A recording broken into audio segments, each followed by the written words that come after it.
I think a lot of people, when they hear Catholic social teaching, they think of social justice. This is an important point. Social justice really kind of shows up for the first time in the literature in the 19th century, and then in the Church's magisterial documents. I think it gets mentioned in Quadragesimo Anno, but it really gets mentioned in Pacem et Terris and at Mater et Magistra. And social justice is a kind of drift justice, because ordinarily you have general justice, which concerns the common good, and then particular justice, which concerns the individual. And that might be distributive, so it's the common, like the polity basically distributing goods to the individual, or commutative, which is the individual to the individual.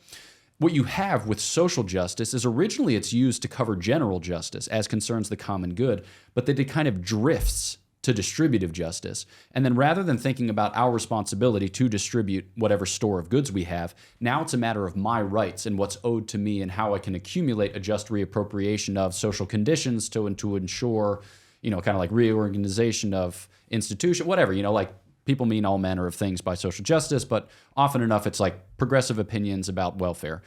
So that slide's happening here, right? So it's a very distinct social order, and I think the document is beginning to reflect that. It's beginning to describe the common good as like a sum total of parts rather than an indivisible whole.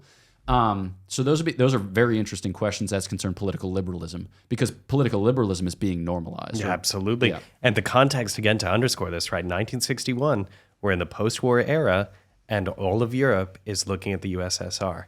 And they're trying to articulate, the Holy See is beginning to try and articulate a modern vision of what the Catholic Church is going to propose for what would make a just society against whatever is happening behind the Iron Curtain. So I think that's very well said. Your point there about the tension, and then when you look at it against that, you can see a kind of desire to express the common good in a novel way for the Christian world. Yeah.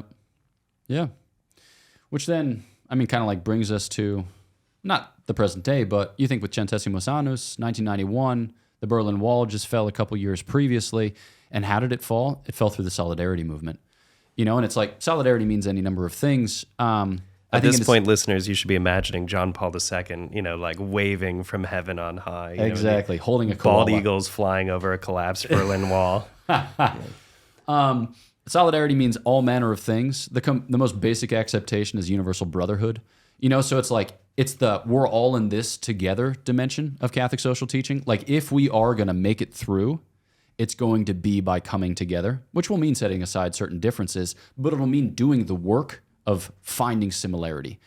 And so you have the dignity of the human person as radical, the common good as that towards which we're working. Subsidiarity is the way that you go about it. So each institution, according to its proper competence, each person motivated by a love of things local, where he can actually make a contribution, can actually shape the institution. And then solidarity is we come together in a way, recognizing that like we don't exert a lot of force, or like we don't wield a lot of power and maybe don't have political authority.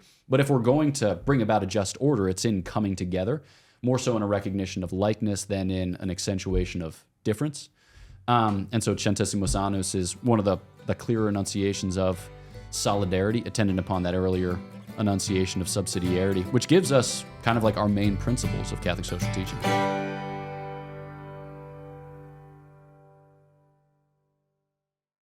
Father Bonaventure, if you had the choice between holding a toad and subscribing to a YouTube channel, what would you choose? Subscribe to a toad holding a YouTube channel. Oh my gosh. Please subscribe to a toad holding a YouTube channel, especially if it's ours. Cheers.